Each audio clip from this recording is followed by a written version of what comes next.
Net so 'n aantal afkondigings wat ons het. Ons begin altyd by die gebedsweek, week 9. Ek wil vandag dalk hierdie gebeds verander na aanleiding van wêreldgebeure, die politiek op die oomblik. Nie in ons land nie, maar die van julle wat wêreld nuus kyk, sou gesien het dat daar gister die oorlog uitgebreek tussen Iran, Israel en die Verenigde State. So ek dink dis 'n wêrelddeel wat op hierdie stadium deur groot geweld of deur groot omwentelinge gaan.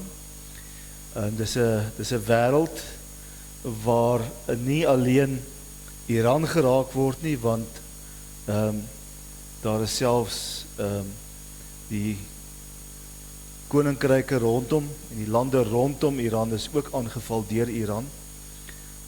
Qatar, Doha, die Emirate, Arabische die Verenigde Arabische Emirate is deur hulle aangeval. So daar's 8 ander lande is ook aangeval. Dit is 'n tyd waar nie net alleen Christene nie, maar ook die mense van die land, die Iranese, vir jare nou al gebuk gaan onder 'n swaar regering. En ek dink dis tyd dat ons as gelowiges ook moet intree vir die Christene in daardie land, maar ook vir daardie land self. Want daar's 'n groot honger, daar's 'n groot behoefte na vrede, ware vrede. En ons weet die enigste een wat kan vrede bring is Jesus Christus.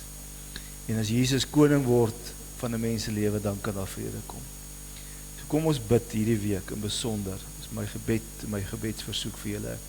Julle kan nog steeds daarna lees, want dit sluit daarbey aan, dit gaan oor die terrorisme en alles wat daarmee saamgaan, maar die groot bron van dit was Iran gewees. En as dit val, en as daardie land en daardie regering wat nou daar is val en weer sy mense eerste stel, en dalk God leer ken, die ware God, nie die valse God nie, dan kan daar ware vrede kom. So kom ons bid in besonder hierdie week daarvoor.